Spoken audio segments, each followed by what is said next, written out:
Hello guys, followers. I have this here, my childhood receiver actually, from as far back as I can remember when I was born. I was born in 1990, and this receiver is from 1989. Now, this ain't the exact one, but it's the same exact model I had as a kid growing up. And the one we had actually, unfortunately, had a short life. It died around 95, 96. And that's mostly from overheating. It was used heavily and abused at a lot of parties and whatnot. I remember we used to have it maxed pretty high back in the day. Now, I want to run an idea by you guys before I get started on this, because there's really not much to show here. I mean, when I got this receiver, I got it off eBay for I think 15 bucks last week, and nothing was responsive. None of the buttons worked. So what I had to do was and the equalizer, when you didn't mess with it enough to get sound out of it, the EQ settings, the volume balance were completely messed up and didn't want to work. So what I did is I took this plate apart and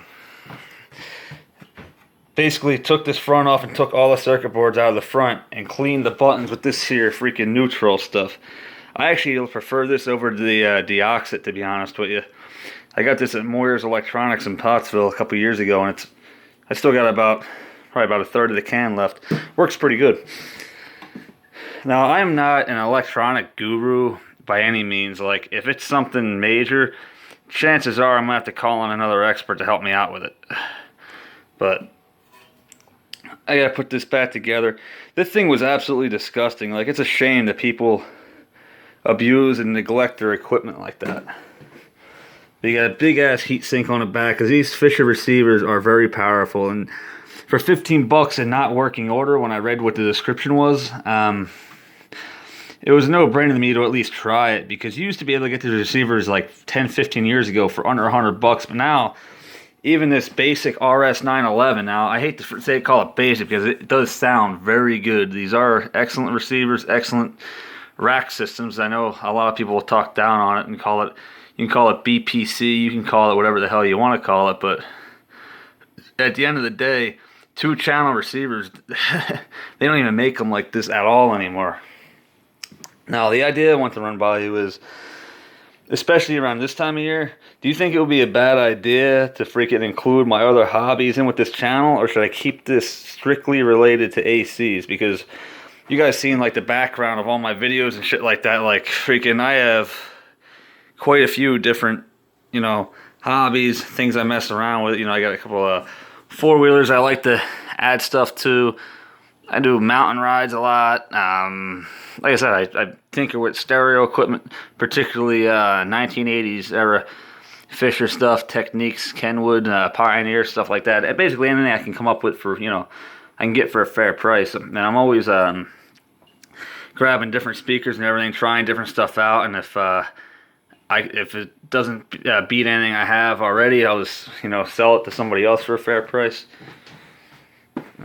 Stuff like that. So what do you think? Is that something I should implement into this channel here that I already have a following, or would you recommend starting one separate and keeping it strictly to simply ACs? Now, I don't know if I would change the name of my channel.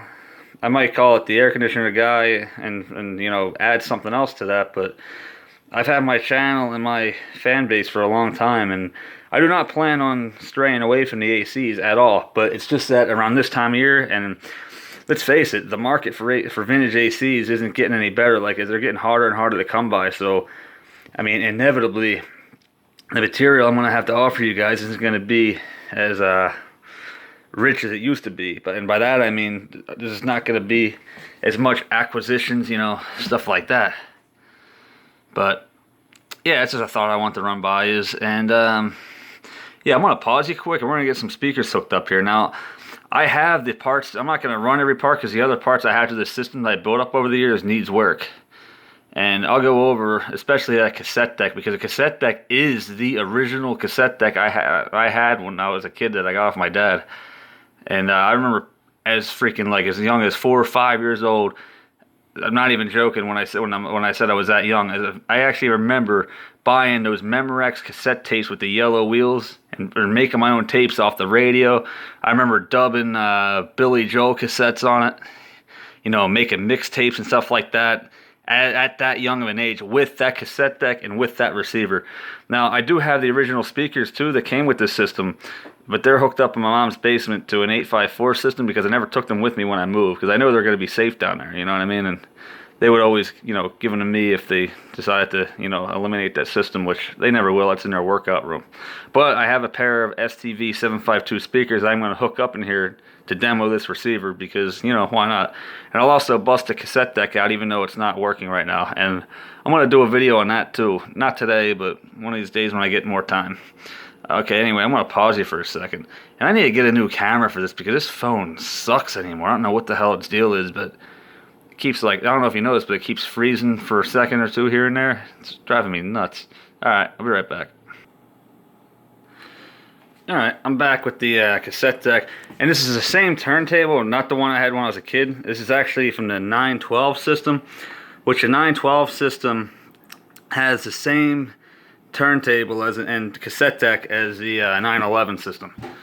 So, although the cassette decks and turntables are the same in the 912 and 913 system as the 911 system, the receivers in the 912 and 913 system are different. And I believe it comes with different speakers as well. They're a little bit more powerful, but I like the functionality of this one better. This one's a little bit more simple. This one don't have A and B. This only has 2 speaker outputs on it. But yeah, this is what it is. It's good enough. It works good for me for something for like a simple 2-channel stereo system. That's all you really need. Got a little piece of speaker wire on the back. Here's the specifications on the speakers. On here, the data plates going on it. This is a cassette deck from when I was a kid. I don't have it hooked up because the speed's wrong on it. I got belts for it, but the belts they said they were the right size were wrong. I can adjust the speed, but the deck 1 and deck 2 play at a different speed, and they're driven by the same motor. So that tells me that the belts are incorrect. I shouldn't have had to really mess with that at all. Anyway.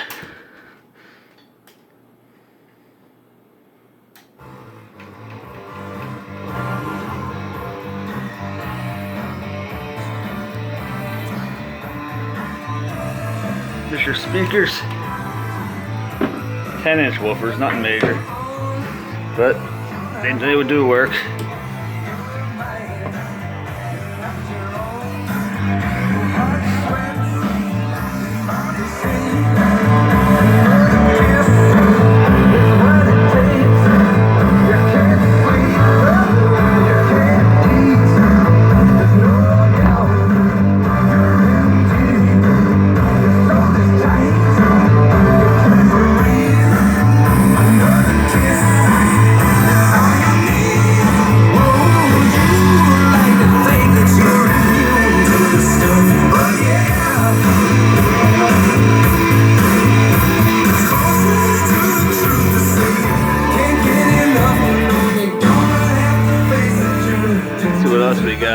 Tuner works pretty good on it. I just got a piece of speaker wire and I'm picking Philly up no problem. What do we got on? Let's check the Hawk and see what they got going on.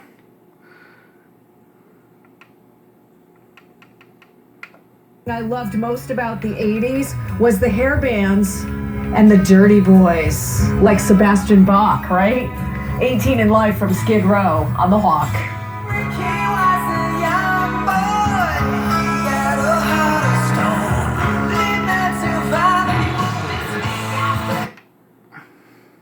Before the YouTube police get us.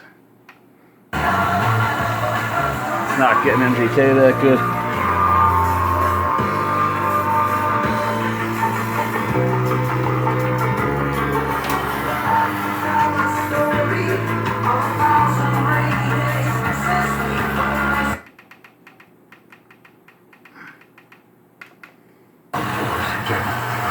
US only. See store for details. Valid through February 26th. They got commercials on anyway.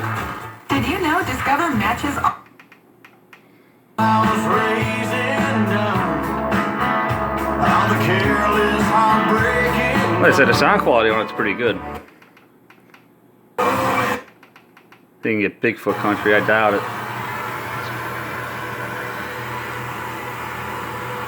I can't get a fix on that signal at all.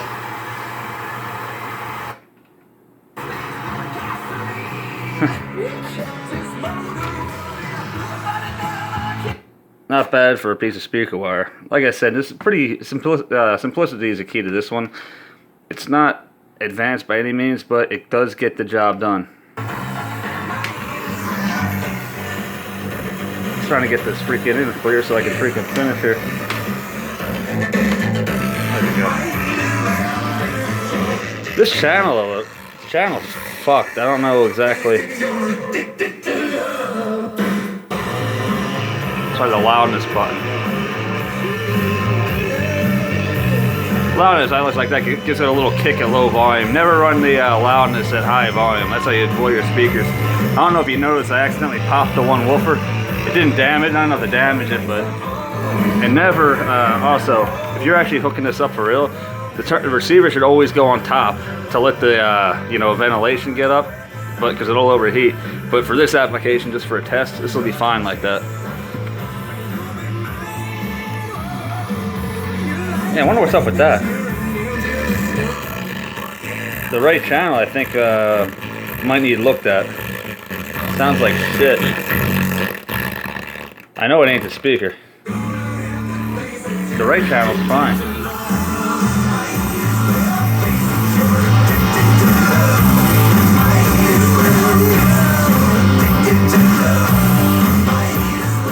Believe it or not, for a 10-inch woofer, it does put out some good bass. Imagine how good it'd be if both were working right. Crank the bass up a little more.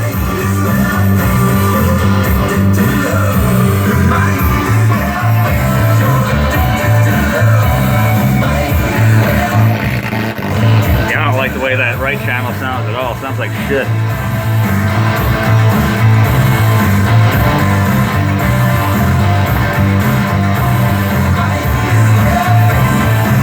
Sounds very good on the left channel though. Maybe it's something stupid. I'll have to get it looked at. Simple 5-band graphic equalizer. I usually flatten it out and then adjust from there as I go. Definitely sounds better with a little bit of treble added to it. Get a basic little kick. WMMR. We are in the midst of some love songs. Of course, you can't get them all. You could do hours and hours and hours and hours of love songs. But Robert Palmer's great, Addicted to Love. I think we should do at least one more. The Beatles have a zillion love songs. But when it comes down to it, all you need, you know the rest. On 93.3 WMMR, Happy Valentine's Day. This station's great. You'll hear the Beatles on here, then you'll be hearing Five Finger Death Punch and the Avenged Sevenfold 10 minutes later. It's freaking great. But yeah, I don't care. The copyright police only freaking ever got me like twice. They can kiss my ass.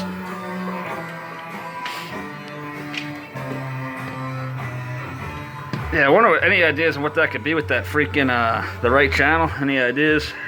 I know, Mike, you're pretty good with it. Like I said, I'm a collector. I'm not very good with electronics, to be completely honest with you.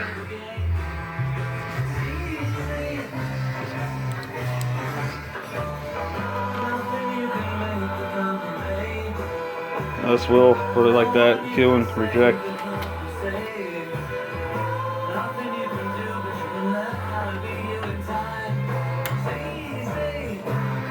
Just speed control. Like I said, they are matching components. I'm a big fan of matching components. I really wish I could get this cassette deck to work. I'm going to have to figure out the belts on it. I tried getting it. I even bought a service manual, but the service manual does not give me belt size. Unfortunately. Mechanically, it works fine. Comes up, it moves, rewind, fast forward. You can tell it got heavy mileage. I wore most of the freaking writing off it over the years. But yeah, I've had that since I was my dad had that since before I was even born. And this was the exact system. It did not come with an equalizer or a CD player.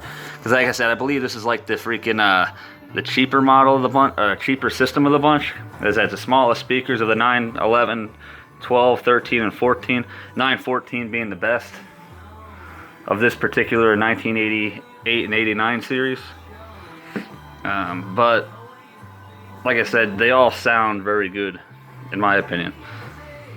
Now, some of the Fisher speakers, depending on what ones you get, the crossovers are kind of garbage in them. This particular set, though, they actually, like I said, it's hit or miss. Some of them are really good, some of them are crap, to be honest. But like I said, very basic. Input for a CD changer or player. That stays on for an equalizer, whereas tape one will go. Tape one, if you click a different function, it'll go off. That's why that stays on, because if you hook an equalizer up, it'll stay on. But if you want to play your regular cassette, you put it on tape one, and the second you click out to go to something else, it's going to drop that, but it'll keep your equalizer on.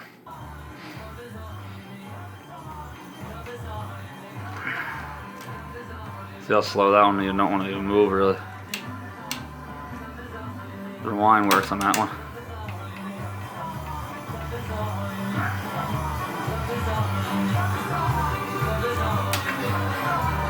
It's actually speed on that one. And it does have on the back an input for the remote control for the CD changer or CD player. So it will actually support a 5-disc Fisher CD changer or a single disc Fisher CD player, which I think is a pretty nifty feature. See what Pierre's got to say, and then we'll be done. Oh, more Beatles, hell yeah.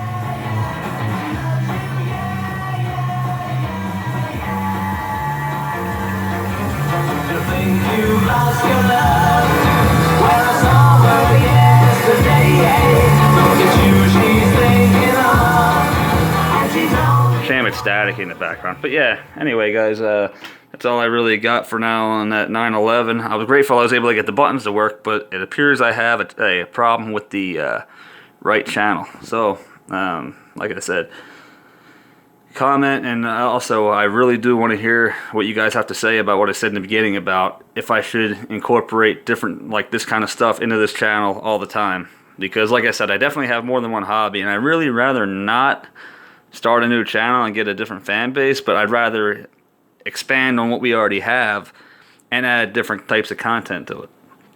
The one thing I will not be doing much of, unless I get one I really like if I get my GE 3-speed electrically reversible or that Pencrest with the push buttons, I won't be doing much with fans, because I'm really not trying to be competition with, you know, a lot of my other, you know, the people I've subscribed to. I know the fans are very common and collectible, and I'm not trying to take views away from other people that do fans, because those guys that do the fans have been around way, way longer than I have, and also I don't collect fans, so it's another reason. But anyway, let me know what you guys think, and if you actually made it this far, thanks for your loyal support. Thank you for watching my videos, and like I said, please let me know what you think about what I said earlier about expanding the channel to include different types of content. I think Pierre's done here. You know you should be glad with a love like that. You know you should be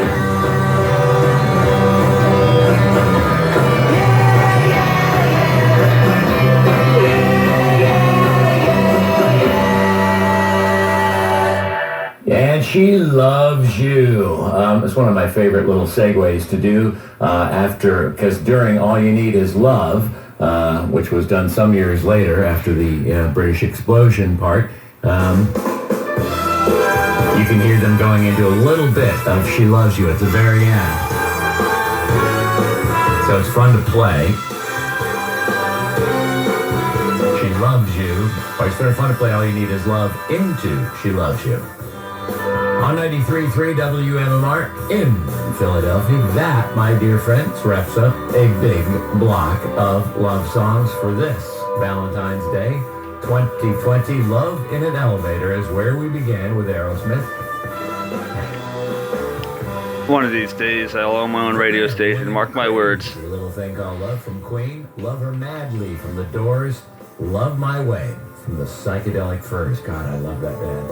And they had so many romantic, dreamy, drift-away songs.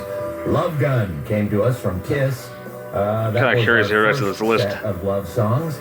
And then As we switched into the second block of love songs, we had Love is the Drug from Roxy Music, Love is Strong from the Rolling Stones, John Mellencamp, Love and Happiness, one of our vintage station IDs into Pete Townsend, Let My Love Open the Door, Robert Palmer, Addicted to Love, and into the Beatles, All You Need Is Love, and She Loves You. Now again, there's zillions more. We may not have gotten every one of yours in there, but Jackie Bam Bam from 7 to midnight will be on the You Call It Friday night program, and they'll be... Yeah, sorry about that. I fucking love listening to MMR. But anyway, like I said, I apologize if you actually wasted your time and stuck around for the last minute of that, but I was just curious, that's all. Anyway, take care, guys. Thanks for watching, as usual.